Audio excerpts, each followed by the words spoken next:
utabaki kuwa ni wewe, nafsi wetu utabaki kuwa ni wewe, wenye afya utabaki kuwa ni wewe, wenye mapato utabaki kuwa ni wewe, wanachama zetu utabaki kuwa ni wewe, ibada utabaki kuwa ni wewe, utabaki kuwa ni wewe, Jehova utabaki kuwa ni wewe, Nisi utabaki kuwa ni wewe, utabaki kuwa ni wewe, Shimba utabaki kuwa ni wewe, Jemedari utabaki kuwa ni wewe, Nandera utabaki kuwa ni wewe,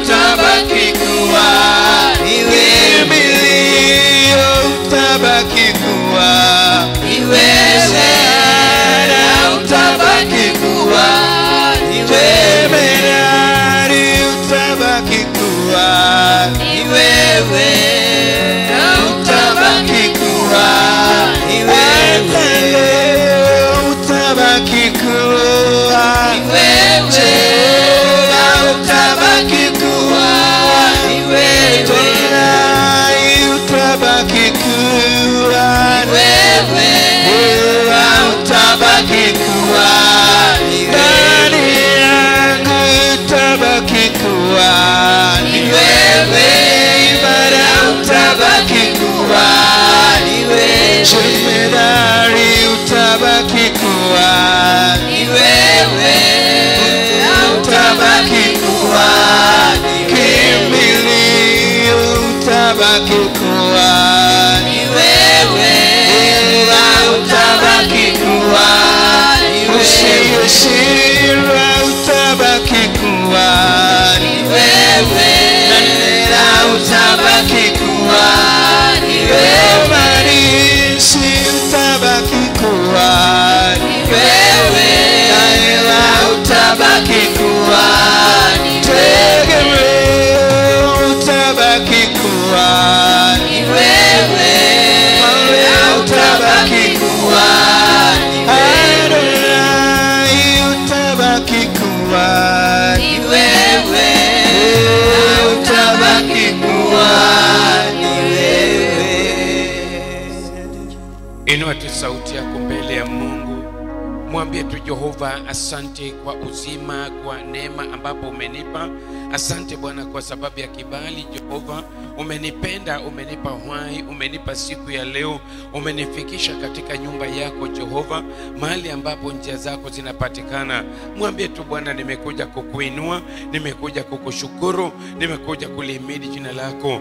Wewe ni Mungu wa ajabu, wewe ni Mungu wa matendo makuu, Mungu anaopenda watu wake na upendo wa ajabu. Hakika Bwana, wewe ni Ebeneza, wewe ni mfalme wa falme, wewe ni Mungu mwenye nguvu na uwezo. Tumeona mkono yako Bwana, umetubariki na mvua, umetubariki na afya, umetupa uzima. Tumeleta hoja ya mioyo yetu, tumekuja kuzungumza na wewe. Karibu Mungu wetu Jehova Yawe, jidhihirisha katika maisha yetu. Yale yote ambapo tunapitia Bwana, unajua wewe ni Mungu ambapo hata kabla tujaomba unajua tunahitaji nini. Ndio sababu Bwana tumekuja kukuinua, tumekuja kusema ni asante. Asante Bwana hata kuona mwezi wa 5. Asante Bwana hata kwa ajili ya ibada ya mikesha ambapo ilikuwa ya nguvu. Asante Bwana kwa sababu ya Roho Mtakatifu. Asante Bwana kwa sababu ya ulinzi ambapo umetulinda. Asante Bwana kwa sababu ya uwepo yako mahali hapa. Ninakushukuru hata kwa ajili ya kila mtu aliyeko mahali hapa, watumishi wa Mungu ambapo wamesimama katika zamu ili ibada hii ikuwe vile ilivyo Jehova. Wacha Bwana ukatukuzwe, wacha Bwana ukainuliwe, wacha Bwana ukapokea sifa, wacha Bwana ukatukuzwe. Asante Bwana mabwana kwa nguvu zako na uwezo wako. Wacha Bwana ukainuliwe kwa sababu wewe ni Mungu. Sifa hizi zote, heshima na utukufu ni kwako.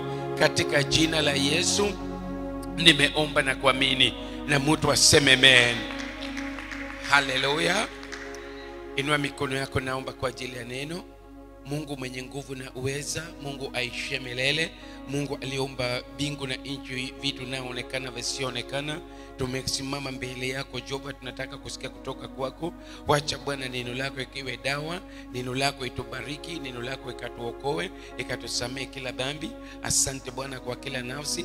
Wacha Bwana ukatumie mtumishi wako anapoenda kutumika mbele yako na mbele watu wako, na jina lako kuinuliwa na kuhimidiwa, na sifa hizi zote, heshima na utukufu ni kwako, katika jina la Yesu nimeomba na kuamini. Haleluya. Bwana Yesu asifiwe. Jina la Bwana lipewe sifa. Ainuliwe Yesu mwana wa Mungu. Atukuzwe Bwana mabwana. Haleluya. Karibu kwa viti yenu na Mungu awabariki. Na jina la Bwana kupewa sifa kwa sababu ametenda. Haleluya. Bwana apewe sifa. Karibuni kwa ibada yetu ya mwisho ya wiki. Ni ibada ya Sabato takatifu. Haleluya. Mungu awabariki, mujisikie huru na uamini ya kwamba kuna kitu Bwana anataka kufanya katika maisha yako. Wale watu ambapo wako nyuma mngesonga karibu, ili wale ambapo wanakuja ndio wakalie uko nyuma, na nyinyi sasa msikie neno la Mwenyezi Mungu mkiwa mnakaa mahali pazuri, na Bwana awabariki.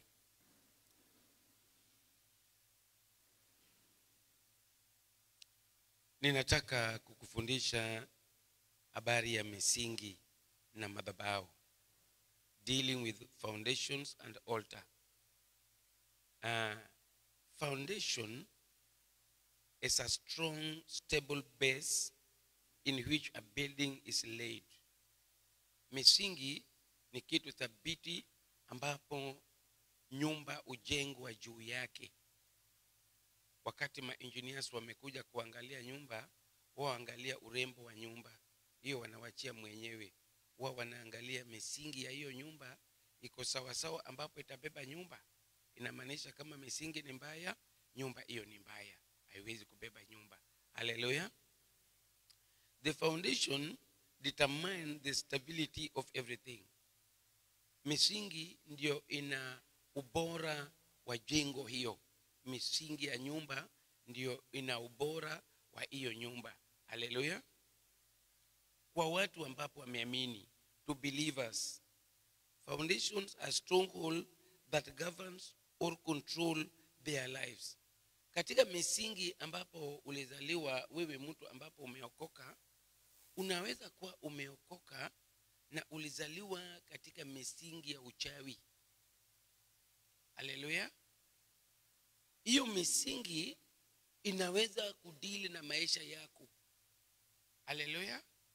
Unaweza kuwa umeokoka na uokovu ulipata katika dini au mahali ambapo hakuna mafundisho na pia hakuna Roho Mtakatifu. So ukienda mahali uokovu inatakikana, uweze kuokoka na kuinuliwa kwa sababu ya misingi ambapo ulizaliwa. Haleluya.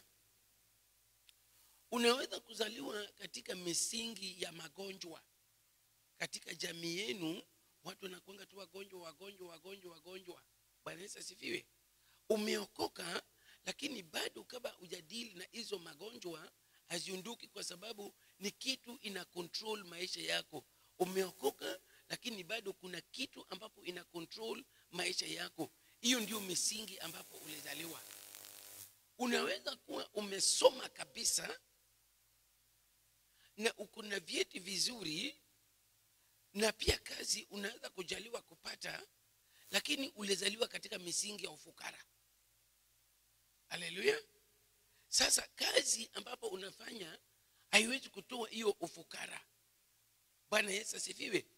Inahitaji ujue ya kwamba misingi ambapo mimi nilizaliwa ni misingi gani. Bwana Yesu asifiwe. Sasa hiyo misingi ukidili nayo, ndio maisha yako sasa inaanza.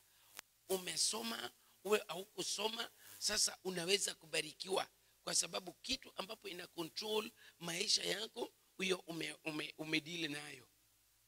Unaweza kuzaliwa katika misingi ya ulevi, umeokoka, Yesu ni Bwana, lakini bado hujawacha pombe, kwa sababu ni kitu ambapo ulizaliwa nayo, ndio misingi ambapo mama alipika chang'aa na akauza chang'aa, na watu walikuwa nakuja nyumbani kwenu wanapigana, wanakatana mapanga. Hizo misingi sasa zimebaki kwa altar, zinadai tena kizazi nyingine. Inaweza kuinuka kwa mtu ambapo ulikuwa utarajii ya kwamba ni mlevi. Bwana Yesu asifiwe. Bwana apewe sifa. Jina la Bwana litukuzwe. So katika maisha ya mwanadamu, ili mwanadamu aendelee mzuri, mpaka ajue ya kwamba katika maisha yangu as a human being, vitu ambapo zinafanya maisha ya mwanadamu kukua mzuri, mimi nimezaliwa katika misingi gani na ni nini ambapo ninadili nayo. Hizi misingi usipodili nayo, hizi ndio zinakuwa altars. Wakati zimekuwa altars, they speak, they have powers, they can proclaim somebody. Hallelujah. Kwa sababu hakuna mtu ambapo alidili nayo. Unaweza kuzaliwa katika misingi ya kwamba msichana moja anaweza kukua na mabwana 15 na hata huna aibu. Yesu alikutana na mwanamke mmoja ambapo ni msharati, ambapo ajui hata bwana yake. Bwana Yesu asifiwe. Bwana apewe sifa. Kuna vitu ambapo zikifunga maisha yako na imekuwa katika maisha yako, hata zikitendeka hata wewe hauna aibu, kwa sababu it is something that is controlling your life. It has powers and authority. Hallelujah. It governs your life. Bwana Yesu asifiwe. Jina la Bwana litukuzwe. So wakati ambapo tumekuja mpaka tujue ya kwamba kweli nimeokoka, na nini ambapo ina control maisha yangu, ambapo kwa wokovu yangu mpaka ni deal nayo ili maisha yangu ikombolewe. Kuna watu walizaliwa katika misingi ya rejection. Ebe baba yako alikatiliwa kijiji yote, akienda kwa kazi alikatiliwa, alipojaribu biashara yake haingeweza kuendelea, hata hawi na duka moja kwa kijiji, hakuna duka nyingine, lakini hiyo yake bado watu wanakataa tu. Bwana Yesu asifiwe. Hata akitoka wapi aende wapi, bado hiyo inakataliwa. Hiyo inaweza kukufuata katika ndoa. Unakataliwa tu kwa kila mtu, unakataliwa hata na bibi yako, ama ukataliwa hata na watoto yako, ama ukataliwa hata na bibi yako na bwana yako. So you live in the foundation of rejection. Hallelujah. You can have a foundation of stagnancy in life. Hata mwaka na mwaka wewe maisha yako wanga haibadiliki. You live a life without testimony. Those are foundations. Hallelujah. Bwana Yesu asifiwe. Jina la Bwana litukuzwe. Unaweza kuwa umezaliwa katika foundation ya bitterness. Mama yako aliishi katika uchungu. Jabez alizaliwa katika uchungu, na alidili na uchungu kwa kuomba Mungu ya kwamba Mungu amwezeshe asifanye kitu tena ili ikalete uchungu. Misingi ambapo alizaliwa katika uchungu. Praise God. Kanisa Bwana asifiwe. So misingi ambapo mwanadamu anavyokuwa inategemea maisha yake. Ukizaliwa katika, unaweza kukua kwa kanisa ambapo iko na bad doctrine. The teachings, the foundation of the church is not leading people to Christ so that they inherit everlasting life. You can be in a church that lead people to earthly things. Hallelujah. That is the foundation of the church. So wakati wote ambapo mnaomba, watu wanaombea tu mashamba, watu wanaombea tu magari, watu wanaombea tu kwenda Ulaya, watu wanaombea tu wazungu, mpaka watu wakafikiria kwamba maombi unabii mzuri ni mtu akitabiriwa ya kwamba atapata msongo. Unaweza kuona church imejaa, but the foundation is very poor foundation. Hallelujah. Ili ukakombolewe, and with foundation you cannot arise above your foundations. Foundation is what is controlling you. Bwana Yesu asifiwe. Jina la Bwana litukuzwe. Ndio umeona manyumba zikichorwa inaandikwa ya kwamba hii nyumba itabeba tu ghorofa 3. Ndio umeona huwa zinaanguka kwa sababu imekuwa overloaded. Imepewa kitu ambapo misingi yake haiwezi kubeba. Misingi ambapo inataka kubeba nyumba kama Bima Tower iko na misingi maalum. You must prepare yourself for it. Hallelujah. Praise the Lord.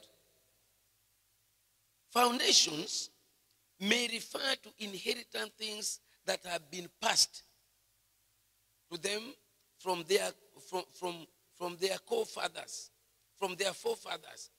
Kuna misingi ambapo unaweza kurithi. Misingi unaweza kurithi. Bwana Yesu asifiwe. Misingi unaweza kurithi ya mababu ambapo waliishi namna hiyo, sasa maisha yao inakuanga hivyo. Bwana pesifa. Unaweza kuona misingi ikifika katika kiwango ya altar, ukienda mahali unakuta lifestyle ya people in that area ni sawa sawa tu. Wanaishi maisha ya level moja tu, kwa sababu misingi ambapo iko area hiyo watu wanga wainuki. Na ukitaka kuinuka wanasema wewe ni mtu mchawi, wanasema wewe ni mtu mbaya. Bwana asifiwe. Bwana pesifa. Jina la Bwana litukuzwe. So, wakati umerithi misingi kama hiyo, kuinuka kwako ni ngumu mpaka wewe udili na hiyo misingi, kwa sababu kuna watu wamelala chini ikiwa misingi hiyo ilifunga maisha yao. Hawakuona maisha mazuri kwa sababu hiyo misingi ilicontrol maisha yao mpaka wakakufa. So sasa kizazi na kizazi ambapo kinazaliwa kinafuata hiyo, that foundation is speak upon them. It is proclaiming them. It's commanding them. Bwana Yesu asifiwe. Jina la Bwana litukuzwe. Hallelujah. Bwana Yesu apewe sifa. Misingi hizo inaweza kurithiwa kwa wazazi, kwa mababu, ya kwamba ukitaka kuongea tu, sisi hatuendangi hivyo, sisi hivi ndio vile tunaweza kwenda. Unaweza kufuata even a pattern in prayer. Ukienda katika makanisa kama Legion Maria, they have their foundations or their doctrine of prayer. Ukitaka kuomba usipofanya Maria, sasa wanajua tu huyu sio mtu wa Legion. Bwana Yesu asifiwe. Bwana pesifa. Wanajua tu huyu uokovu yake sivyo, kwa sababu they have something that they inherited from their forefathers, and that is what is controlling them. And if they don't do that, they don't believe that that one is salvation. Hallelujah. Bwana Yesu asifiwe. So ili sisi tuokoke, ili uokovu yetu iwe uokovu kamili, foundation for salvation is Jesus. Paul akasema kwamba there is no any other foundation that be laid except that one of Jesus. Tena mtu ambapo anajenga katika hiyo misingi mpaka awe very keen ili ajenge vile inavyotakikana. Hallelujah. Bwana Yesu asifiwe. Foundation, they may be either good or bad. Foundations. With the foundation, if you go in a place, look on the foundation. If the foundation is bad, destroy it. If the foundation is good, continue with it. And in either good or bad, it can either evil. That is why we have churches that their foundation is an evil foundation. They worship Baal. There's a little bit Jesus, but if you look on the real worship, how people, the life of people is not Jesus. Hallelujah. Kanisa Bwana asifiwe. If you go to a church and you find women the way you are, everybody is in a miniskirt. Watu wakiketi mpaka mavazi zao za ndani zinaonekana. Watu wanakuja tu, men wanakuja tu na short sleeved. Wengine people they say is civilization. Unakuta in the church women wamevaa trousers, wamevaa ile trousers zile za mipira ambapo imeonyesha tu your nakedness yote. Praise God. Praise Jesus. Even if they mention Jesus, but Jesus, the Spirit of Jesus cannot work there, because there's an evil foundation that has been raised there. Hallelujah. So you cannot destroy that foundation, and you yourself, you cannot arise above that foundation, because there's something that was done by the founder. Hallelujah. Praise the Lord. So hata watu wakiwa naked in the church hawaoni haya, hawaoni aibu.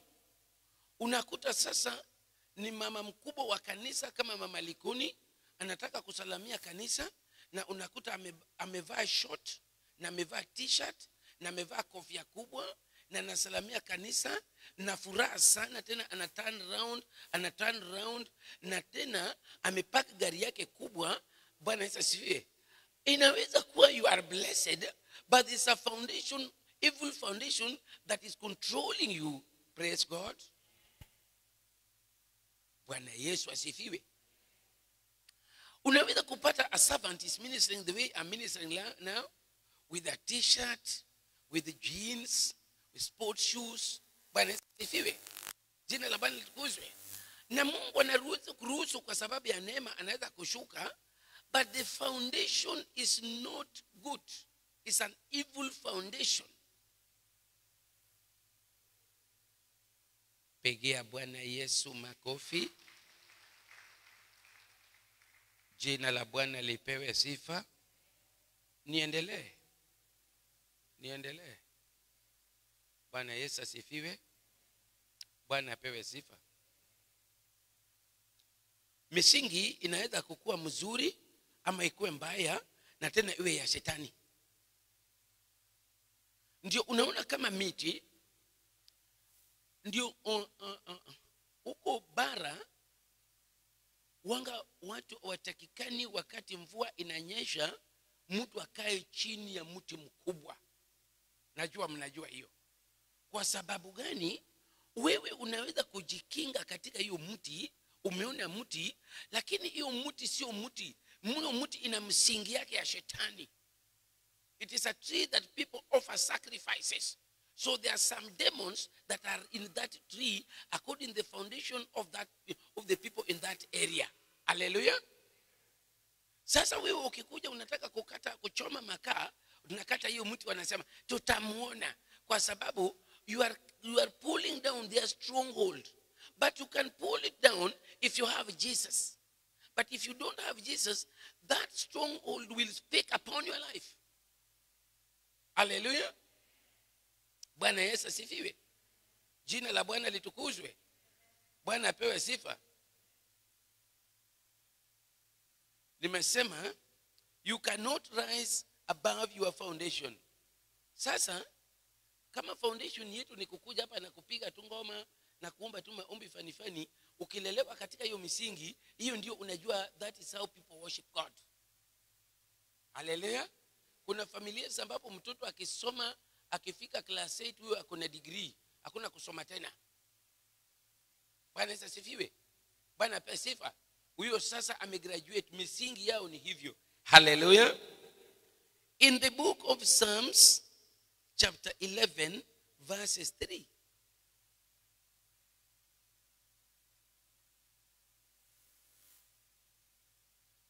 Psalms 11 verse 3.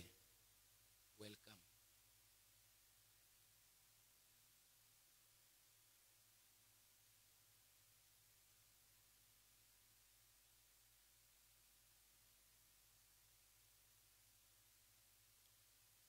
Karibuni. Mungu awabariki. Muwe mnakuja mapema ili nikianza introduction ya my teachings uwe mnaelewa, ili hata wakati Mungu anawakomboa, inawakomboa na mnaenda nyumbani na mafundisho. Haleluya. Unaweza kuanza kuangalia maisha yako ili ukadili na kitu. Unaweza kukuwa na mtoto ambapo yeye akichukua jiwe na anagonga mtu, na akifanya hivi na anafanya hivi. Hata magari zikiwa kwa parking, yeye anatafuta tu avunje vioo, anatafuta tu avunje windscreen, anatafuta tu aingie ndani. Kuna misingi ambapo inadili na yeye. Bwana pesifa. Praise the Lord. Welcome. Nasoma maandiko kitabu cha Zaburi 11 mstari wa 3. Inasema, kama misingi ikiharibika, mwenye haki atafanya nini? Kitu kubwa ambapo inafanya maisha yako kukue ni misingi yako. Usiangalie you are blessed, or you are poor. You can look blessed in a wrong foundation. Hallelujah. Praise the Lord. Praise Jesus. The Bible says in the book of Psalms, chapter 11, verses 3, if the foundations are destroyed, what can the righteous do? Misingi ya maisha ikivunjika, mtu ambapo ni mcha Mungu atafanya nini? If you see things are not working from their background, from their foundations, Bwana Yesu asifiwe, you must take action.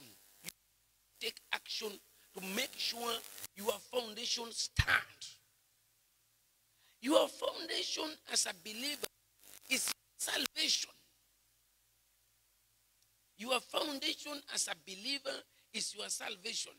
Misingi yako kama mtu ambapo ameamini ni uokovu yako. Ukiona ya kwamba sasa uwezi kuamka na kuomba, ujue ya kwamba misingi yako imebomoka. Ukiona kwamba uwezi kusimama na kusoma neno, ujue ya kwamba adui amevunja misingi yako. Ukiona ya kwamba uwezi kukaa katika utakatifu, ujue ya kwamba misingi yako imeharibika. If you have been serving God in any capacity, and now you cannot serve God as you have been serving Jehovah, you might think that it is pride. You must take it for granted.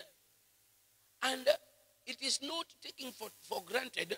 Misingi ndio imeharibika. Now you cannot stand. Your stronghold that have been holding you to move and to serve and to minister is not there. Hallelujah. Bwana Yesu asifiwe. Jina la Bwana litukuzwe. So wakati ambapo umeona kama mtu ambapo ameokoka Kristo ni Bwana, vitu ambapo ulikuwa uweze kufanya, ujue tu ya kwamba hakuna mtu amekuroga wala hakuna shetani, misingi yako ndio imebomoka. Sasa go back to the foundation and do some repairs. Hallelujah. Bwana Yesu asifiwe. Kama Mungu alikuwa nakupa pesa, you are a tither. And you have been tithing to the Lord.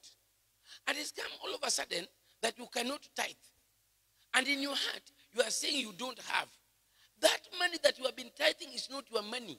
That money God has been delegating to you because of your foundation was strong. Hallelujah. Bwana Yesu asifiwe. If you have been serving God with worship, you are a worshiper. And now, when you come, you cannot worship God. Bwana Yesu asifiwe. Unataka kuketi huko nyuma, watu wanaweza kusema kwamba nao umebarikiwa, unaweza kusema kwamba sasa umekuwa mkubwa sana, umekuwa mkubwa kuliko Daudi. Bwana Yesu asifiwe. Sio mkubwa, haleluya, ni misingi ndio imebomoka. It can come with some characters, with some excuses that you can use to defend yourself. But even if you are defending yourself, those people who knows and understand the powers of foundation, they will know that now you are baseless. Hallelujah.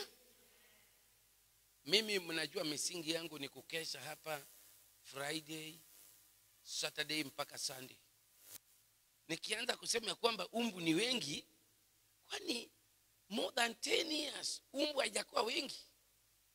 Mvua haijanyesha, haianzi 2025. Ukiona sasa I cannot be in the church. Mimi foundation yangu sio kutembea, ni kukaa kwa kanisa. Ukija kama simu yangu nimefunga, ujue tu mtumishi utampata. Hallelujah. Ukiona hiyo hakuna, ujue tu kwamba uokovu iko bandia, lakini misingi yako. Bwana Yesu asifiwe. Bwana pesifa. Our foundation we give in the secret. If now we want more money ya dunia, tunawacha hiyo, tunasema kwamba mama Likoni andika jina lako, niandike email address yako na namba yako ya simu. Ili baada ya kutoa tena tunakupigia simu. Sasa ujue tu kwamba vile walikuwa kienda kwa njia ya Mungu, sasa hakuna. Sasa kifua ya mwanadamu imeingia. Hello? Bwana Yesu asifiwe. So kwa ufupi, katika maisha yako ili usimame, angalia misingi yangu ni ya Yesu. Haleluya. Unaona vile mko hivi watu ambapo wameokoka, ambapo wamejazwa na Roho wa Bwana, with that salvation, God must give you a spirit of service. Anybody who have a good foundation, you must have a spirit of serving God. That is your foundation. That will be pulling you. I cannot miss to enter in the house of the Lord at the right time because I am serving God. Hello?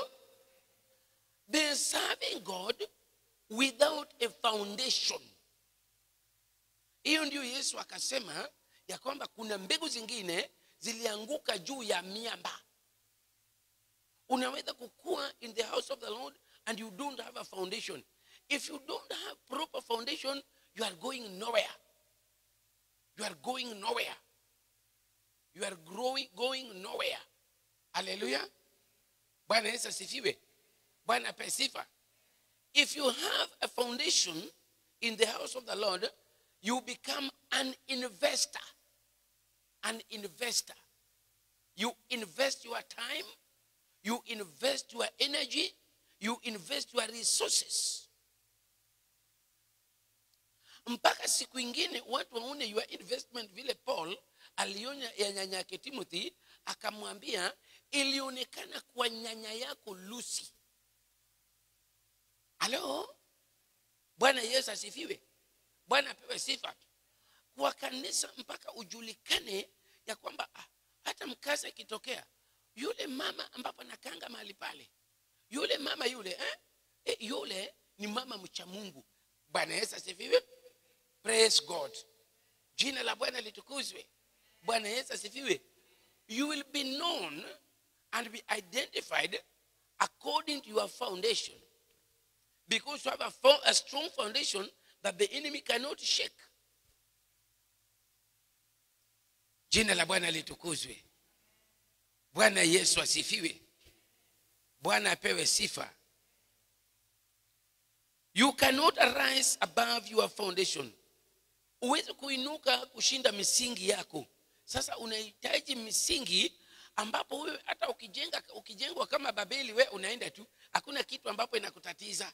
Wakati ambapo kuna misingi mzuri, unaweza kuwa worshiper, unaweza kuwa teacher of the word, hivi zote unaingia tu kwa sababu there is a foundation that is holding you. Bwana Yesu asifiwe. Bwana apewe sifa. So wakati ambapo misingi yako unaona imetingishika, usiendelee bila kurekebisha misingi yako, hautafika mbali.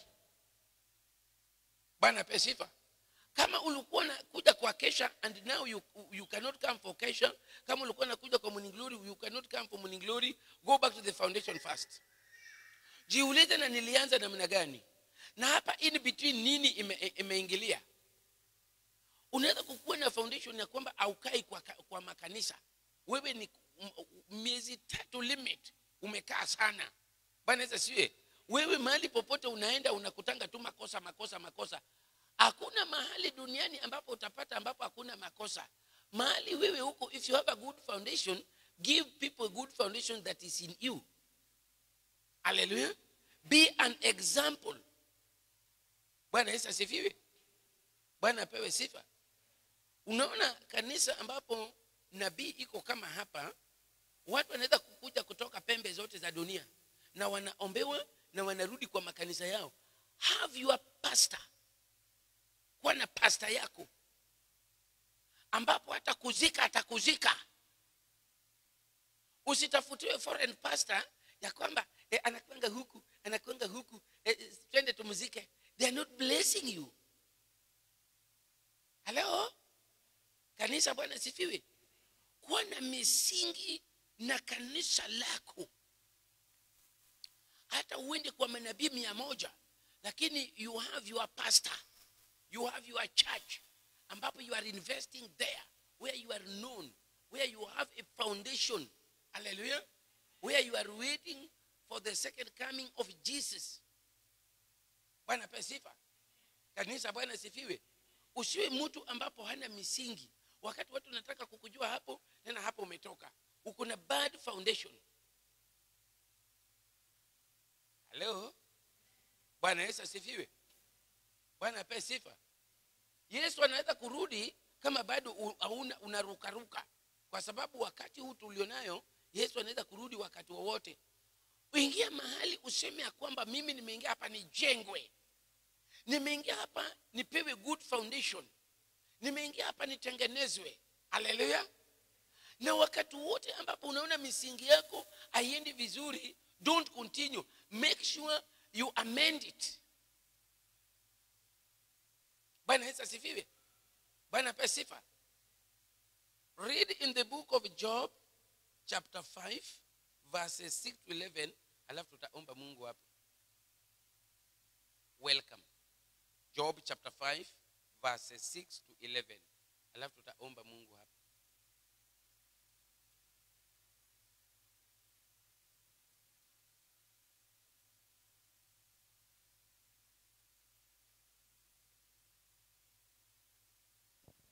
Tunasoma maandiko kitabu cha Ayubu sura ya 5 mstari wa 6 hadi wa 11.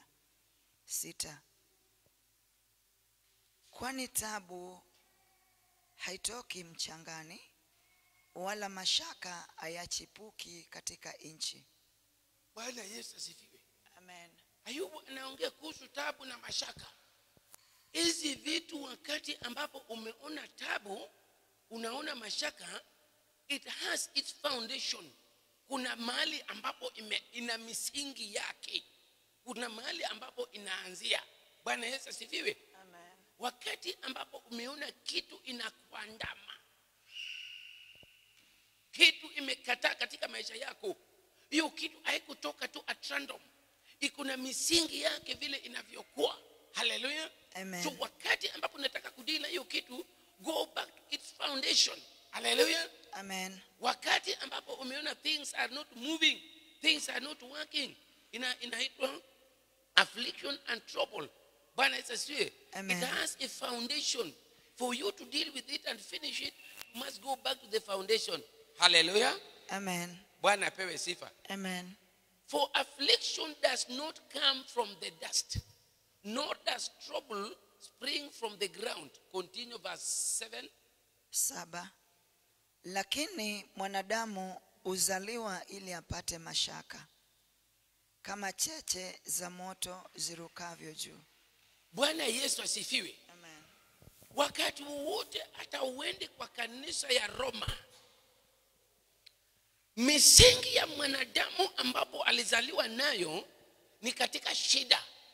Misingi ya mwanadamu misingi yake iko katika shida. Bwana Yesu asifiwe. Amen. So trouble is part and parcel of a human being. Praise the Lord. Amen. Bwana Yesu asifiwe. Amen. Jina la Bwana litukuzwe. Amen. Kama hakuna we need a prefect to control wale watoto. Watoto kaeni taratibu, wacheni kelele. Ama mwende mcheze nje kidogo. Bwana Yesu asifiwe. Si wewe ukuwe prefect, wewe kijana wewe. Tunza watoto. Bwana Yesu asifiwe. Amen. Jina la Bwana litukuzwe. Amen. Misingi ya mwanadamu iko katika shida. Wakati ambapo umeona shida, don't run away from it. It is part and parcel of the foundation of a human being. Yet, man is born to trouble. Hallelujah. As the spark fly upwards. Lakini mwanadamu huzaliwa ili apate shida. Kama cheche za moto zirukavyo juu. Zile cheche za moto ukiweka, kazi yao ni walifundishwa hivyo. Utawazuia. Bwana Yesu asifiwe. Amen. Jina la Bwana lipewe sifa.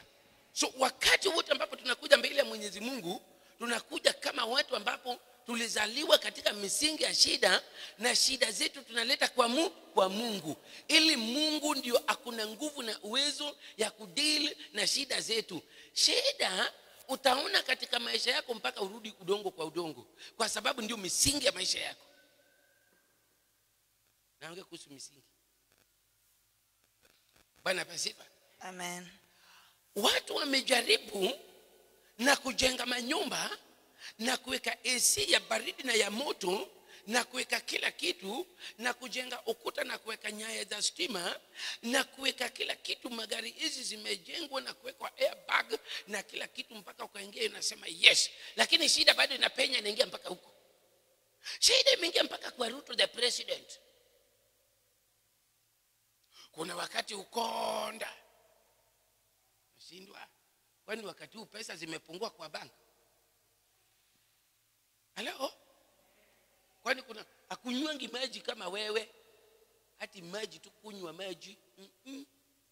Bwana Yesu asifiwe. Kuna mtu ambapo na deal na maji yake, avangi tu kama wewe, nipe hiyo nivae. Kuna mtu mwanga na deal na mavazi yake mpaka akaguliwe, lakini shida bado upenya. Kuna mtu ambapo, kuna umbwa ambapo ina inspect gari ambapo anataka kupanda. Bwana Yesu asifiwe. Amen. Jina la Bwana litukuzwe. Amen. Lakini ni mwanadamu. Ni mwanadamu. Shida mpaka ikwe. Haijalishi ranki yako ya maisha. Watu wanga wanataka kuona shida huko na aseme kwamba wewe ndio uko na shida na mimi sina shida. Mama wacha kulala. Pigia mama Likoni makofi.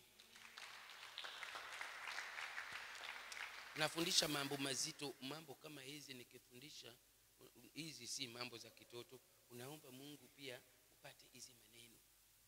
Hello? Amen. Kuna mambo zingine nikifundisha taratibu hivi. Bwana Yesu asifiwe. Unaomba Mungu ili hizi maneno ibadilishe maisha yako. Haleluya. Amen. Kuna maneno zingine nikifundisha unasema kwamba leo Mungu anataka kunirekebisha. Hizi ni maneno ambapo ukifuata maisha yako itabadilika na utaona ubora wa maisha yako. Praise God. Amen. Bwana Yesu asifiwe. Jina la Bwana litukuzwe. Yesu mwana wa Mungu apewe sifa. Amen. Nenda utakase Mary huko nje. Bwana Yesu asifiwe. Amen. Praise the Lord. Nakwambia mwanadamu atakangi shida. Hata akitaka kuoleka sahi amina, ukitaka ukipata bwana na unauliza Rashidi, hii uko na shida wewe? Unataka mahali ambapo hakuna shida. Na ndio sababu unaona mabinti wetu wakakataa kuoleka nchi hii, wakasema nataka kuoleka Ulaya. Lakini wakipika Ulaya, shida iko Ulaya kuliko Kenya. Halo? Amen. Bwana Yesu asifiwe. Bwana apewe sifa. Amen. Watu hawataki shida. Watu hawataki nini? Shida. Nini watu wanataka kuhepa? Watu wanajaribu kuhepa shida. Lakini Biblia inasema msingi wa mwanadamu ni shida. Amezaliwa katika shida. Yesu wakati anazaliwa, manyumba mazuri zote zilijaa. Ili alete msingi ya shida. Akazaliwa katika hori la ng'ombe. Bwana Yesu asifiwe. Amen. Bwana apewe sifa. Misingi ya mwanadamu iko katika shida. Praise God. Continue. Mstari wa 8. Lakini mimi ningemtafuta Mungu, ningemwekea Mungu dawa yangu. Bwana Yesu asifiwe. Amen. Mtu yote ambapo anataka kuvunja misingi ya shida ili atoke katika shida, it is written in the book of Job chapter 5 verses 8, make a decision of coming out of trouble. Hallelujah. Amen. Praise the Lord. Amen. But as for me, I would seek God. Bwana Yesu asifiwe. Amen. When you are seeking God, God will destroy every foundation of trouble in your life. He is a healer. He is a blesser. He is a deliverer. And there is nothing that is too hard that the Lord God of Israel cannot do. Hallelujah. Amen. Bwana Yesu asifiwe. Amen. Jina la Bwana litukuzwe. Amen. Wakati wowote ambapo unataka kutoka katika dhiki, unataka kutoka katika misingi ya ambapo ulizaliwa nayo kuwa a kingdom seeker. Sio mtu ambapo anatafuta miujiza. Miujiza haiwezi kukutoa katika shida, lakini wewe mwenyewe kuwa rasilimali za Mwenyezi Mungu. Ayub is speaking as individual. But as for me, I would seek God. Wapi prefect? Prefect ametoka tena.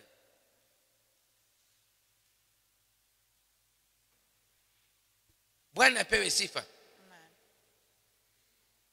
But as for me, I would seek God.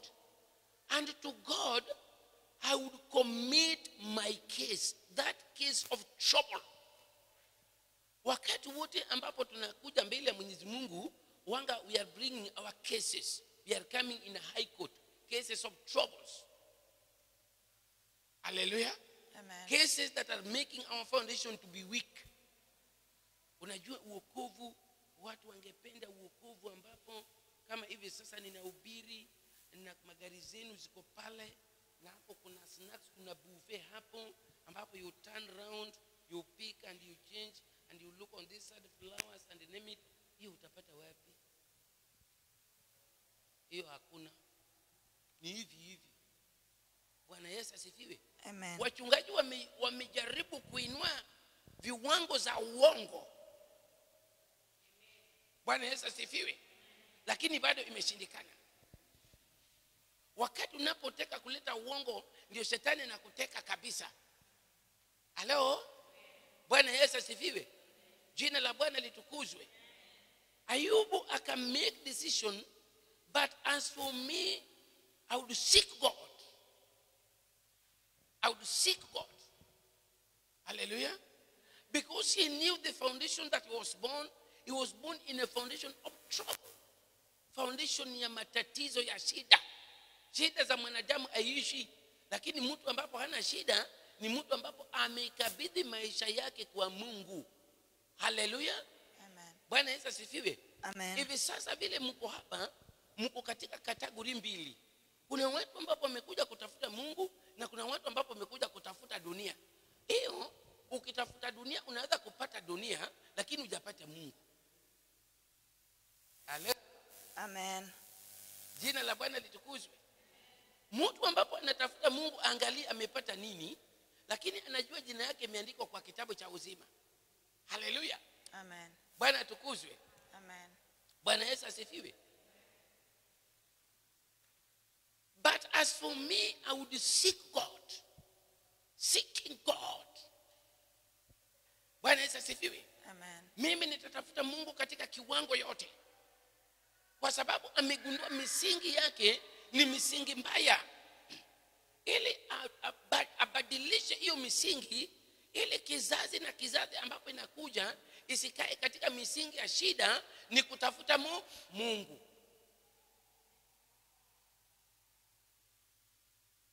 Bwana Yesu asifiwe.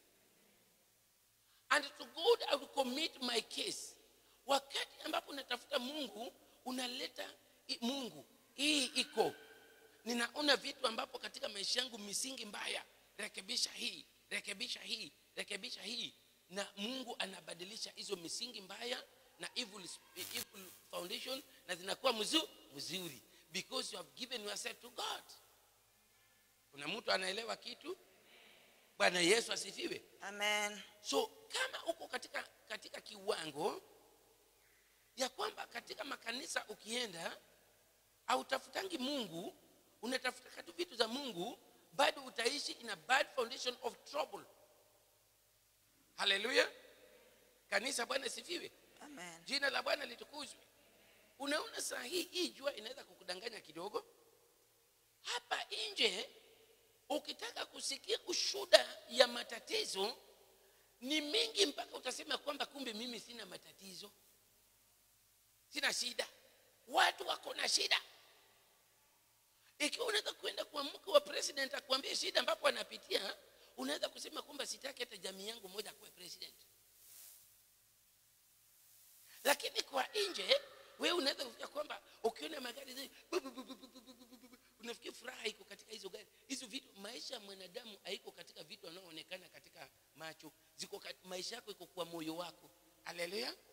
Wakati moyo haina amani, you are crying, you are dying. Pigia Bwana Yesu. Mahali ambapo nimefika kuna mtu ameelewa kitu. Kuna mtu ameelewa kitu. Amen. Bwana Yesu asifiwe. Mahali ambapo tumefika kuna mtu ameelewa kitu. Amen. Haleluya. Continue. Mstari wa 9. Yeye afanyaye mambo makuu. Bwana Yesu asifiwe. Amen. Who does great things? Wakati ambapo umeanza kutafuta Mungu, Mungu ataanza kufanya mambo makubwa. Mambo makubwa. Misingi yako ambapo ilikuwa hafifu, Mungu atairekebisha. Bwana Yesu asifiwe. Shida ambapo mwanadamu uzaliwa katika shida, Mungu atakupa misingi ya Kristo. Haleluya. Ambapo alishinda matatizo zote za dunia hii, nguvu zake sasa inakuwa nguvu yako. Ushindi ambapo alishinda, wewe pia utashinda. Biblia inasema kwamba sisi tutashinda kwa sababu Kristo ameshinda. Wakati umeshinda dunia, wewe utaishi huko juu mbinguni, mahali ambapo Kristo anaishi, ukiketi mkono wa kulia. Haleluya. Bwana Yesu asifiwe. Hapo ndio sasa unaishi as ambassadors of Christ. Haleluya. Bwana Yesu asifiwe. Jina la Bwana litukuzwe. Kama maombi magumu ambapo Wakristo wanafaa kuomba ni kuomba Mungu ambao anatenda mambo makubwa, na kutafuta Mungu ili Mungu akukomboe katika misingi mbaya. Halo. Bwana Yesu asifiwe. Bwana atukuzwe. The Bible says, who does great things and unsearchable, marvelous things without number. Yeye hufanya mambo makuu yasiyotambulikana, mambo ya ajabu yasiyo na hesabu. Haleluya. Ni Mungu. Ni Mungu. President atakwambia anatengeneza barabara. Atakwambia anatengeneza barabara. Na wewe huna gari. Sasa unashindwa hata hiyo barabara ikitengenezwa, gari yangu iko wapi? Bwana Yesu asifiwe. Atakwambia nitaleta stima karibu. Na ukiletwa stima bili inakuja 6,000. Sasa unarudi kwa korobai yako, unasema tafadhali nitumie taa yangu. Lakini Mungu anafanya mambo makubwa ambapo haiwezi kutambulikana na pia haiwezi kuhesabiwa. Bwana Yesu asifiwe. Baadhi ya vitu ambapo Mungu hufanya katika maisha yako ni kuhakikisha kwamba amekupa misingi bora. Amekutoa katika mwanadamu uzaliwa katika shida. Anakutoa katika shida, anakuweka katika misingi ya Yesu.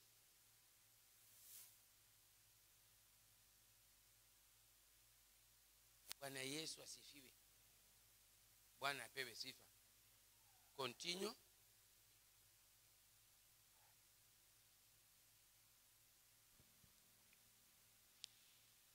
Naendelea na mstari wa 9.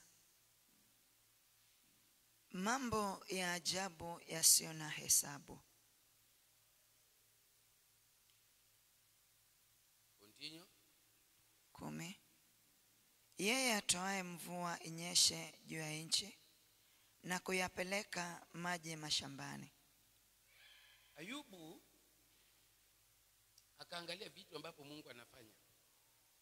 Unaona hivi sasa wanyama wanafurahi, wanadamu wanafurahi. Kuna kazi zingine ambapo no man can do except God alone. The Bible says he gives rain on the earth and send water on the fields. Kazi ya Mungu ambapo Ayubu anainua. Continue. Mstari wa 11.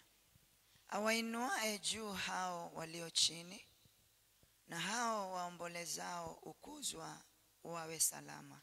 Bwana Yesu asifiwe. Amen. Bwana apewe sifa. Unaona hivi sasa vile tumekuja, we are low. Tuko chini. Tuko chini. Kwa sababu tuko katika shida ya mwanadamu. Man is born to trouble. If you make a decision that in my life, I want to build a strong and a concrete foundation of seeking God, who does marvelous things, unsearchable, wonderful, unnumbered. Bwana Yesu asifiwe. Bwana Yesu asifiwe. God will start building your foundation. God is a God of remembrance. Hallelujah. God is a God who changes the situation. The Bible says, he set on high those who are lowly, and those who mourn are lifted to safety. Mourning here kulia, hawainue juu hao walio chini. Chini inamaanisha kwamba greatness comes from God, ili uanze kusikika. Wakati uko chini, unaweza kukua chini kwa sababu ya afya mbaya. Unaweza kukua chini kwa sababu ya ufukara. Unaweza kukua chini kwa sababu kuna madhabahu ambapo imefunga maisha yako, you cannot be lifted. Misingi. Haleluya. Unajaribu lakini haiwezekani. Unafanya bidii lakini bidii yako haionekani. Unaomba na maombi yako haisikiki. Bwana pesifa. Kanisa Bwana siwe. Unang'ang'ana na maisha, unajiulizwa nilifanya nini? Kumbe kuna misingi ambapo imefunga maisha yako ili wewe uwe chini. Hapo siri ya katika hiyo uchini ni kutafuta Bwana ili Mungu akuinue. Mungu anakuinua sasa. Bwana siwe. Sio akili ya mwanadamu. Mungu anakuinua. Wakati Mungu anataka kukuinua, haijalishi una shida gani. Yeye akikuinua kama Mungu, anaondoa shida zako zote na anakuweka mahali pa juu. Haleluya. Wakati Mungu anainua mtu, waangalii wewe una shida gani, ama wewe ulikataliwa namna gani, ama wewe una miaka ngapi katika mateso, katika aibu zako. Yeye anaingia kwa maisha yako kama Mungu. Bwana pesifa. Kwa sababu umeamua kumchagua yeye ili akakujengee misingi thabiti. Praise God. He set on high those who are low, and those who mourn are lifted to safety. Kuna watu wako katika ndoa, wanalia katika hiyo ndoa. Wanasema kwamba kwa nini niliingia katika hii ndoa? Ndoa nimejaribu ndoa hii, ninalilia ndoa, imenishinda. Kuna watu wanafanya biashara kubwa kubwa, wanalia katika hizo biashara zao. Bwana Yesu asifiwe. Kuna watu walizaa watoto, wakafikia kwamba nimezaa watoto wa kiume, nyumba yangu itasimama. Waume hao foundation iliwabadilisha wakawa watu ambapo imeleta kilio katika maisha yako. Kuna watu walisomesha, wakajua sasa mimi kama wa fulani vile alivyo, wangu pia watakuwa kama hiyo, na tena itakuwa zaidi, kwa sababu hata school ambapo nimempeleka the best school, university ambapo ameenda the best university. Bwana Yesu asifiwe. Bwana apewe sifa. Kumbe kuna misingi ambapo ujadili nayo utalia. Praise God. It's not about how much you have invested, but it's about how much you are seeking God. Bwana Yesu asifiwe. Unajua Mungu anajuanga mwisho mwanzo yake, na sisi tunajuanga mwanzo na hatujui mwisho. Haleluya. Kanisa Bwana asifiwe. Jina la Bwana litukuzwe. Bwana Yesu asifiwe. Sasa wakati misingi imekufunga uko chini, na wakati ambapo umetafuta Mungu, walio chini na wale watu ambapo analia anawainua. Wewe na dada yako nani mkubwa? Ni wewe. Wewe ndio mkubwa. Sasa unakuta katika nyumba moja wote hawa mambo ya ndoa wana kazi mzuri ambapo pia wanaweza kufanya pia hakuna. wamejaribu kwa Waislamu hapa, wakashona mabuibui, wakaswali, lakini wako chini wanalia. Wakamake a decision, wakasema kwamba sasa mahali ambapo imefika, tunataka kutafuta Mungu. Tunataka kutafuta Mungu. It's a personal decision ya kwamba sasa tunataka kutafuta Mungu. Wanakuja kwa mkesha. Mlikuja jana usiku? Alikuja jana usiku, akatafuta Mungu hapa na mvua yote, bado amekeshia jambo hii. Bwana Yesu asifiwe. Bwana ape sifa. Kanisa, Bwana asifiwe. Haleluya. Bwana atukuzwe. Wanatafuta Mungu awaotoe katika kilio. Wanajiuliza, sisi wasichana wa so and so, nini mbaya? Tumejaribu mpaka kwa waganga, things are not working. Hivi sasa wacha tutafute Mungu. Wamewacha makanisa za Likoni, wanakuja mahali ambapo kuna neema ya kutafuta Mungu ili maisha yao ikombolewe. Wanalia, mioyo yao haina amani. Chochote ambapo iko katika maisha yao wako chini na tena wanalia. Bwana Yesu asifiwe. Unakuta, sema jina lako. Sema jina lako. Ile jina yako nyingine? Mwema. Mwema anatoka hapa na pikipiki na magari ziko. Pikipiki akifika anaenda Ukambani, pikipiki imekwama, anawacha hapa. Bwana Yesu asifiwe. Amejaribu kutafuta kazi hivi juzi, alienda mpaka huko Mombasa, akatoka na pikipiki yake, tena amerudi. Analia.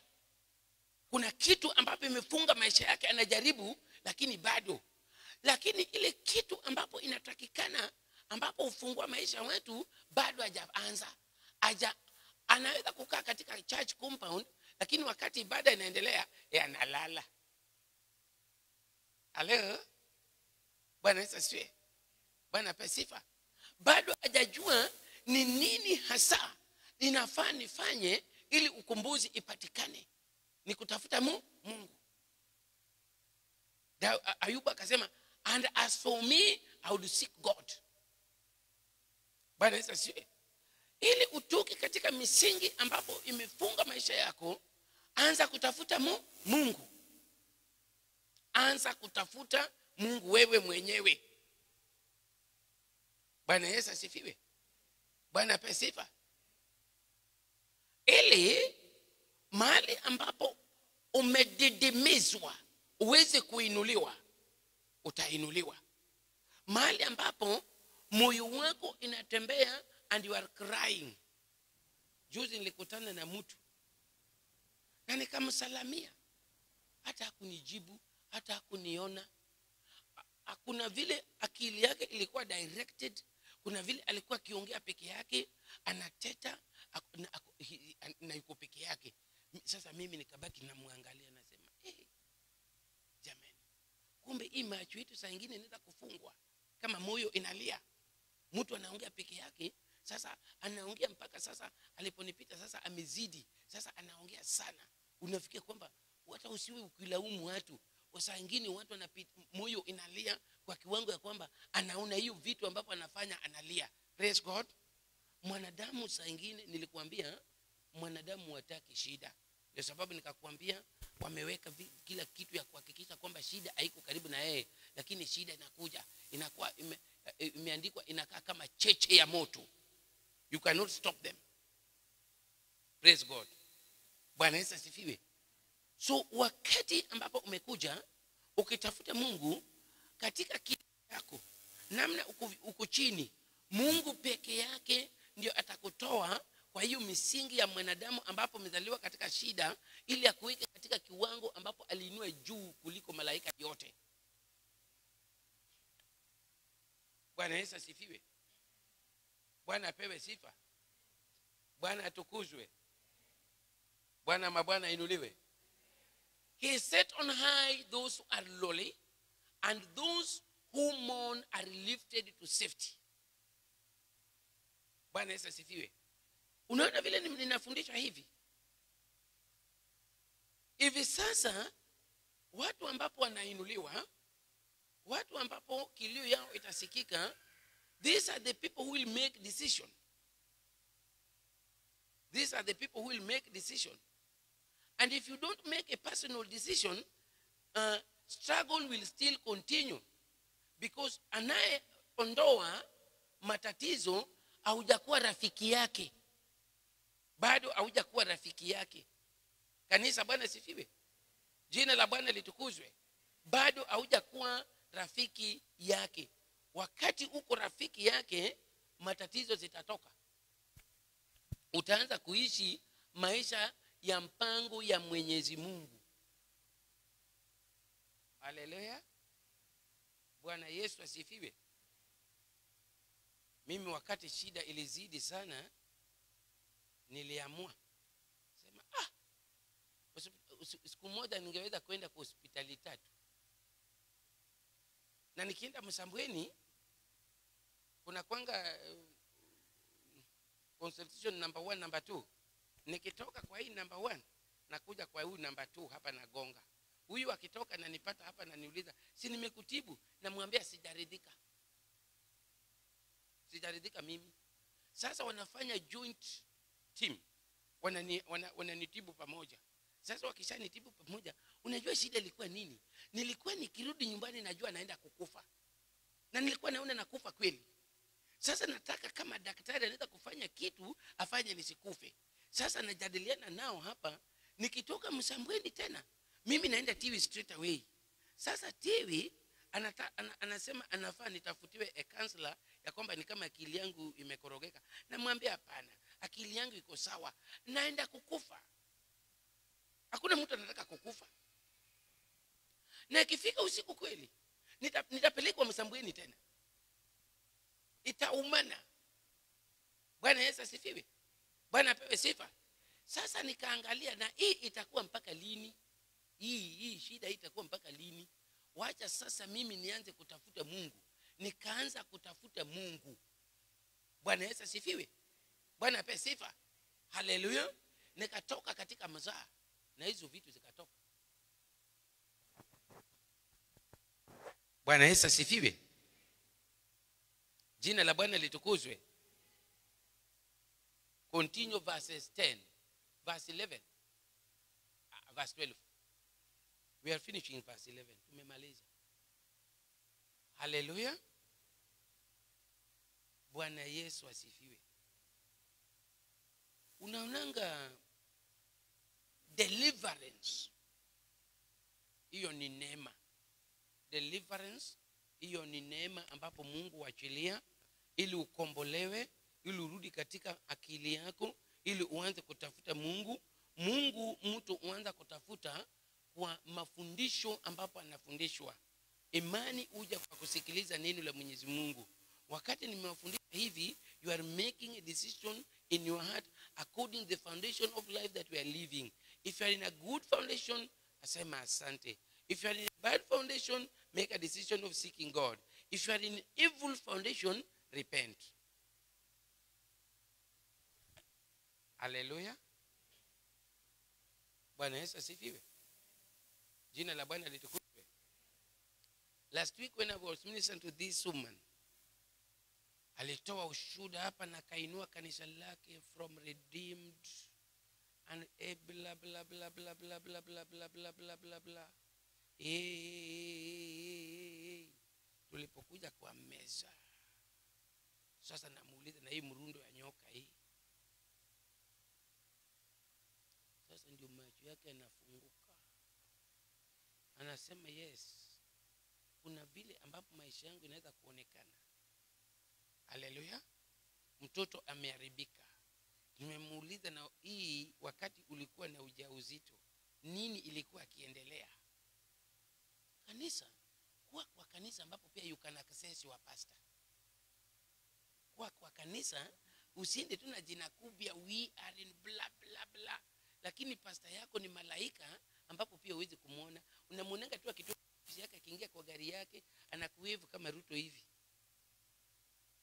There are things that you must know and do them. Be in a church where you can access your pastor. Si unalipanga fungu la 10 anakula. Bwana Yesu asifiwe. Yaani wewe unalipa fungu la 10 yeye akule akae kwa gari, lakini kumuona pia ni shida. Kuna vitu zingine, question yourself. Ujue ya kwamba uko mahali pabaya. If you are in a place where you cannot access your pastor in a time of need, hata simu yako hawezi kushika. Simu yako hawezi kushika. Bwana Yesu asifiwe. Yaani msaka simu yako ipite kwa secretary ndiye achague. Unajua that is problem. Sema amen. Bwana Yesu asifiwe. Bwana ape sifa. Wakati ambapo unaona Roho Mtakatifu wanga inakuchunguza ili akuweke katika misingi mzuri. Ukimwona sasa na macho ine na wakitamba barabarani, ni ninjas. People without problem, they say no problem. But there's a problem ambapo tumezaliwa nayo. Hello? Kanisa, Bwana sifiwe. Jina la Bwana litukuzwe. Vitu hizi zinahitaji uamuzi wa rohoni. Uamuzi wa rohoni ambapo hausurutishwi na pasta na kanisa. Ukiingia kwa kanisa ambapo ni ya fujo kama hii, ambapo vile tuliingia hapa jana na bado tuko na tutaendelea tena usiku, utasema kwamba hapo nateseka. Hauteseki, unatafuta Mungu. Hauteseki, unatafuta Mungu. Bwana Yesu asifiwe. Jina la Bwana litukuzwe. Praise the Lord. Bwana apewe sifa. Kuna watu wanaishi wakilia. Sijui wewe unaishi namna gani. Ukitaka kuuliza huyu mama anaishi akilia. Huyu bwana yake ni chief. Wakati alioleka pia kulikuweko na mbwembwe ya kwamba ninaoleka kwa chief. Ndivyo mama. Uliringa kabisa. Akajengewa nyumba kwa kijiji ambapo ni ya bibi wa chief. Shetani alikuja akatoa yeye kwa hiyo nyumba. Akaregeshwa kwa una kila kitu. Bibi ya chief anafukuzwa. Sasa anaishi akilia. Unaweza kukua kwa kanisa na misingi yako haujakubali ivunjike, uweke misingi ya Yesu ambapo hautalia. Haleluya.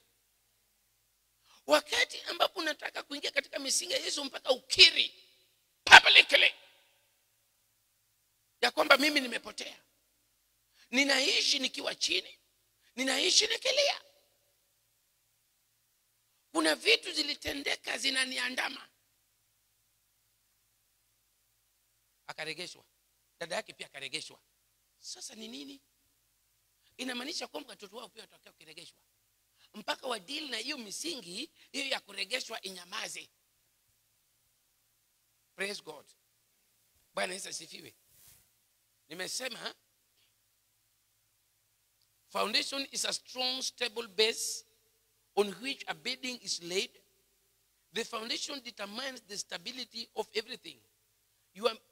Misingi yako katika uokovu, hiyo ndio itadetermine your financial status, your health and everything in your life. The stability of your life determined with your foundation. Hallelujah. In salvation. Katika hii uokovu, unajua kuomba. Katika hii uokovu. Ama umeokoka tu kwamba watu wameokoka lakini hata kuomba hujui. Katika hii uokovu, katika mwili wa Kristo umeshika wapi? Umeshika wapi? Bwana Yesu asifiwe. Jina la Bwana litukuzwe. Umeona juzi Mary alikuwa yuko hapa. Hata kama ungeendelea kukuja tungetafuta telegram ukuje haraka. Akina dada Karen sasa walipata injury. Siku moja tu hauko hapa.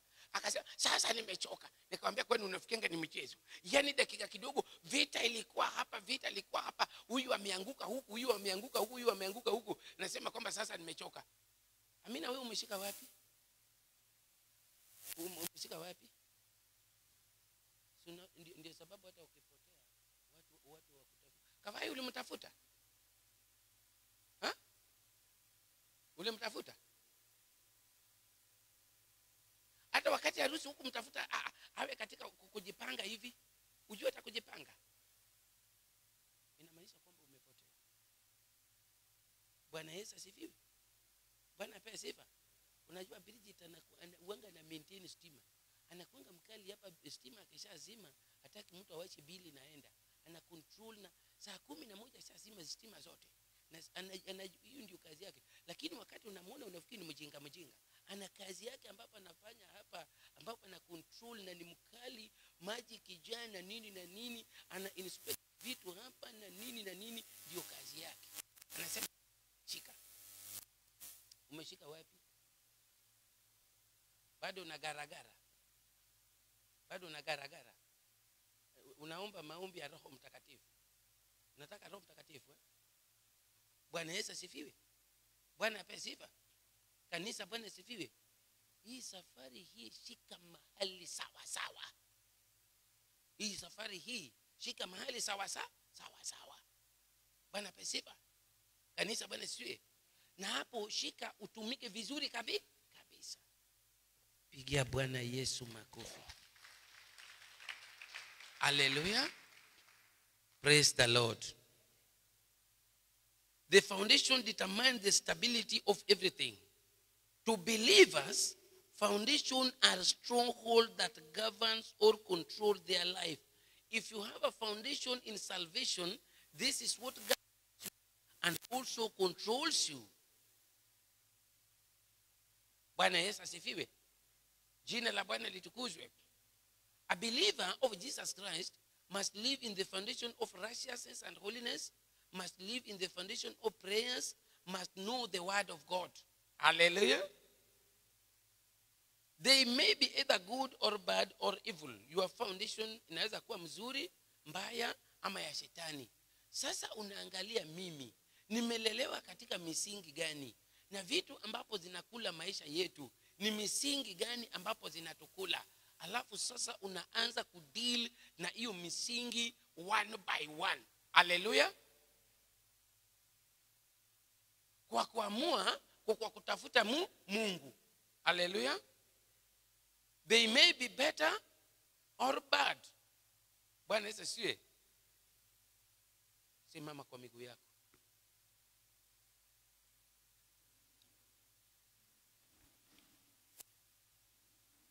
Mwenyezi Mungu aliyeumba mbingu na nchi, nimefundisha kanisa lako neno lako. Wacha Bwana ukawainue ili watoke katika misingi ya shetani, watoke kama misingi mbaya na waingie katika msingi mzuri ambapo Kristo alijenga. Ninawaombea neema, ninawaombea kibali majira kama haya ambapo mwaka wa 2025 iko karibu kukamilika. Ninaomba Mwenyezi Mungu katika misingi ambapo tulirithi kwa mababu, kwa manyanya, hata na kwa wazazi wetu, misingi hizi haziwezi kuondoka bila kufanya uamuzi kama imeandikwa in the book of Psalms chapter 11 and verses 3. If the foundation of a righteous man is destroyed, what shall the righteous man do? Baba, tumekuja ili utupe neema ya kukutafuta kusawasawa na misingi ya neno lako ambapo haibadiliki. Asante Bwana kwa kila nafsi ambapo imefika mahali hapa. Asante Jehova kwa sababu ya neno lako. Asante Bwana kwa sababu ya Roho Mtakatifu. Asante kwa sababu ya siku ya leo ambapo umetakasa. Wacha Baba yangu aliye juu mbinguni, jina lako kuinuliwa na kutukuzwa. Sifa na utukufu rudi kwako unapoenda kukomboa kila misingi ambapo ilifunga maisha yetu. Inua tu mikono yako mbele ya Jehova, mwambie tu Mungu, kila misingi ambapo imefunga maisha yangu, hivi sasa ninaamini ya kwamba nitamtafuta Mungu kama Ayubu. Mungu, nikumbue katika hii misingi. Hii imefunga maisha yetu. Tunaishi tukiwa chini na tunaishi tukilia, na Mungu peke yake ndio anainua watu walio chini na tena wanalia. Ninaishi nikinungunika, ninaishi nikilaumu, ninaishi nikiona ya kwamba hayawezekani. Kumbe kuna Mungu wa Israeli ambayo anaweza mambo yote. Jehova Yawe, Jehova Shalom. Siku ya leo wakati ambapo neno lako linafundishwa, ninamsihi Jehova kupatikana mzee moja ambapo ameamini, kupatikana mama moja ambapo ameamini, ambapo anasema kwamba Yesu, nitakutafuta usiku na mchana, ili wewe namna ulivyokomboa maisha ya Ayubu, wewe pia unikomboe Jehova Nisi. Unikumbuke katika hali zote ambapo inafanya moyo wangu imekosa amani, moyo wangu inanungunika, moyo wangu inalia. Wewe ndio unakumbuka watu ambapo alishushwa chini. Wewe ndio Mungu ambayo anafanya mambo ya ajabu ambayo mwanadamu hawezi kufanya. Ninamsihi Jehova siku ya leo, Mungu wa miungu, Mungu mwenye nguvu na uwezo, Mungu aishiye milele, Mungu wa matendo makuu, mwambie misingi ambapo unaishi, iwe ni misingi ya magonjwa, iwe ni misingi ya utasa, iwe ni misingi ya ufukara, iwe ni misingi ya kutoamini, iwe ni misingi ya kushindwa,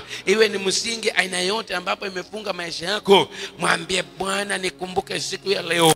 Mwambie Bwana nionekanie, mwambie Bwana jidhihirishe na kujitukuza kwa maisha yangu. Mwambie Bwana unikumbuke. Hali hii ambapo ninapitia ilionekana kwa nyanya yangu, ilionekana kwa babu yangu, hata mama yangu alipitia na kumaliza hii misingi. Leo hii tunatoka katika misingi mbaya, leo hii tunatoka katika misingi za shetani. Bwana ukatujenge kwa misingi ya neno lako. Misingi yetu imeharibika, leo hii tunakuja mbele yako Jehova Shalom, tumekuja mbele yako Jehova Nisi. Mwambie Bwana mabwana, hii hali hii imefanya nimeshushwa, hii hali hii imefanya ninalia, hii hali hii imefanya siwezi kusimama katika maisha. Watu ambapo nilikuwa nayo maisha yao haiko vile nilivyo, kwa sababu walidili na hii misingi. Bwana akawakomboa siku ya leo. Kila misingi ambapo imefunga maisha yako, Bwana akuondolee, Bwana akuonekanie, Bwana ajidhihirishe katika maisha yako.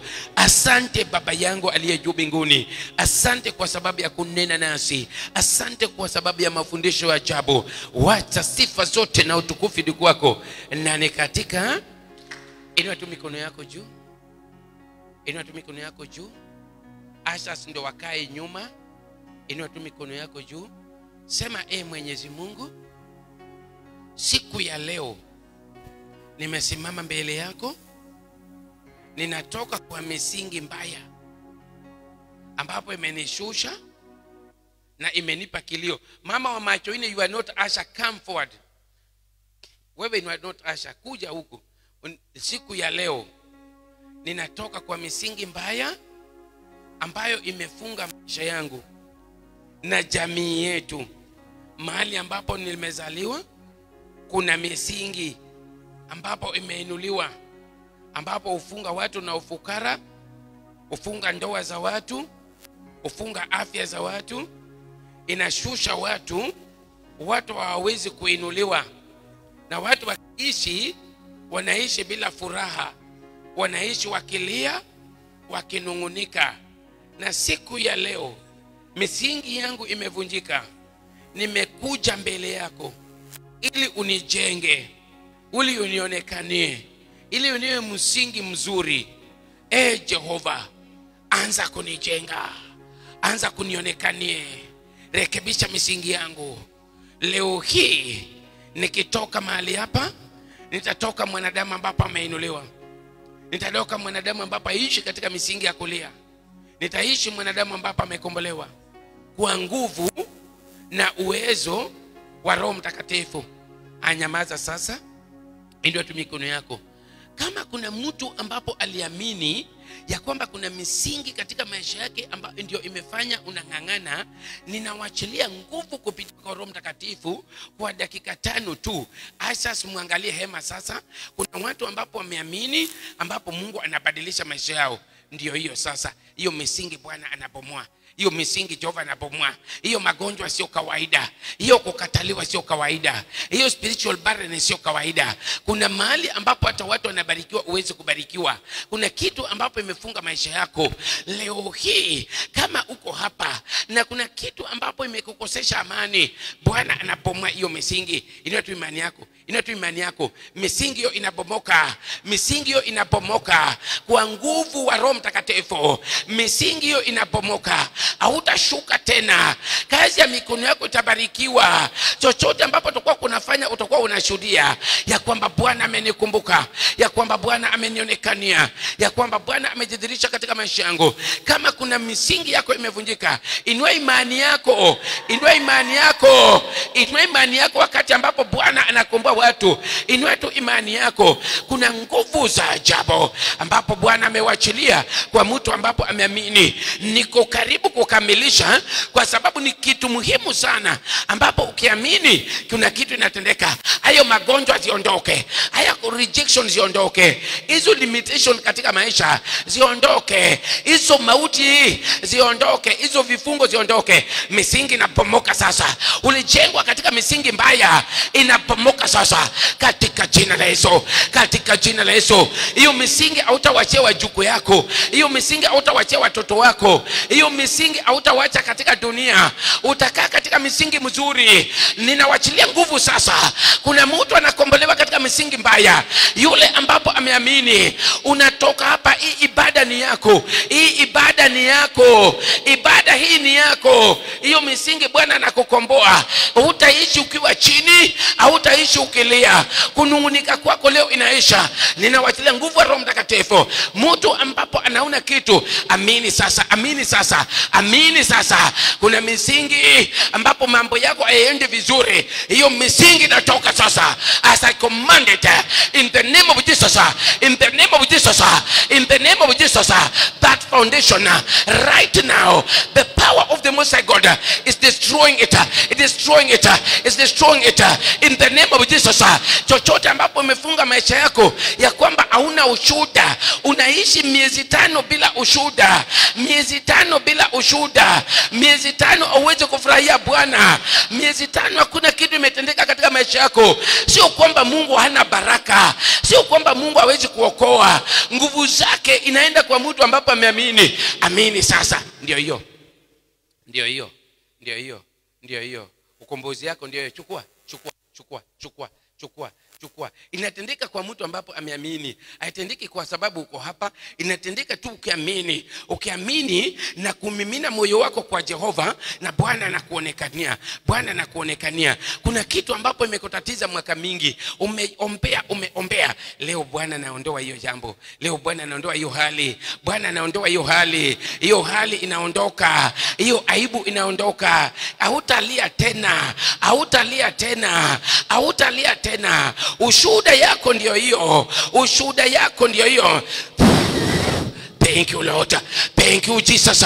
Thank you King of Kings.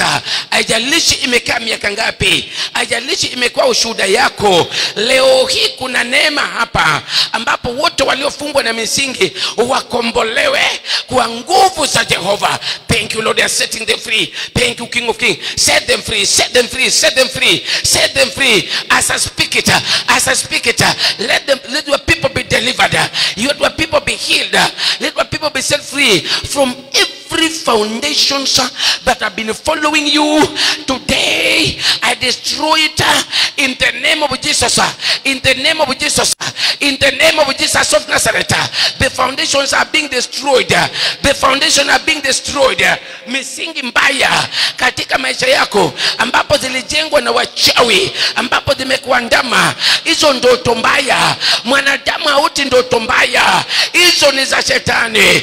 Inatoka sasa katika jina la Yesu. Hiyo kilio yako umelia usiku, hautalia tena, hautalia tena, hautalia tena katika jina la Yesu. Minyororo zinakatika, zinakatika, zinakatika, zinakatika sasa. Minyororo ambazo zimeshika wanadamu zinakatika sasa, zinakatika sasa.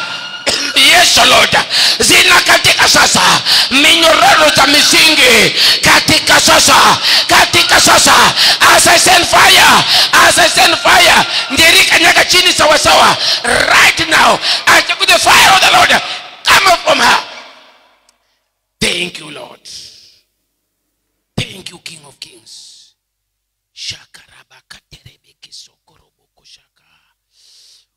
Oh Jehova, hivi sasa Bwana unapunguza machozi yao. Hivi sasa Bwana unajidhihirisha katika maisha yao. Hivi sasa Baba yangu, watu waliofungwa katika misingi ya ufukara, hata uanzishe biashara kubwa inaanguka, hata ufanye nini hayawezekani. Yani shetani amesema uko chini, ndoto yako haiwezi kutimia. Leo hii Bwana mabwana anakomboa watu. Leo hii Bwana mabwana anajidhihirisha katika ibada hii. Inang'oka na mizizi yake sasa. Inang'oka na mizizi yake sasa. Misingi inang'oka sasa. Mahali ambapo ulifungwa na chuma, kuna mtu anakombolewa. As I send fire in the name of Jesus, in the name of Jesus of Nazareth, in the name of Jesus, kuna vile Bwana anakukomboa. Ukombozi inaendelea. Asante Jehova, asante mtakatifu atakatifu. Wacha sifa, heshima na utukufu ni kwako. Na ni katika makofi kwa Yesu. Jina la Bwana lipewe sifa. Hallelujah. Go back to your seat. May the Lord bless you. Hakuna misingi tanena juu ya maisha yako. Hallelujah. Bwana apewe sifa. Hivi sasa tunataka kumtolea Bwana. Mwenyezi Mungu aliyeumba mbingu na nchi, ninakushukuru kwa neno lako. Ninakushukuru kwa neema na kibali ambapo umewachilia. Ninakushukuru kwa sababu ya uokovu wa Yesu Kristo, ambapo alivunja misingi mbaya, misingi ya shetani, na akatujenga katika misingi yake ambapo ni thabiti. Wacha Bwana sifa na utukufu ni kwako Jehova. Asante Bwana mabwana. Hivi sasa Mungu ninaomba Jehova, tunataka kukuabudu na vitu ambao umetubariki nayo, vitu ambapo Jehova Rafa umetubariki nayo ili tukakuinue nayo. Uitakase silver zetu, dhahabu yetu ambapo tumeleta katika nyumba yako kukuinua nayo. Sifa na utukufu kurudie Jehova tunapoenda kutoa, katika jina la Yesu nimeomba na tunakuamini. Big amen. Worshipers, ninakuinua Yesu, ninakuinua hakuna mwingine. Ninakuinua Yesu, Ninakuinua Yesu, ninakuinua hakuna mwingine. Ninakuinua inua Yesu.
Asante mfalme wa falme, asante Mungu kwa nguvu zako na uwezo yako. Asante kwa neema na kibali ambapo umewachilia mahali hapa hata kutufundisha misingi na kuvunja hizo misingi. Hivi sasa Baba, ninaenda kukutana na watu wako moja kwa moja. Mungu kanipa hata na mimi neema ya kuwanenea na kutimia. Wacha Bwana sifa na utukufu ndugu wako. Asante Jehova, katika jina la Yesu wa Nazareti nimeomba na tunakuamini.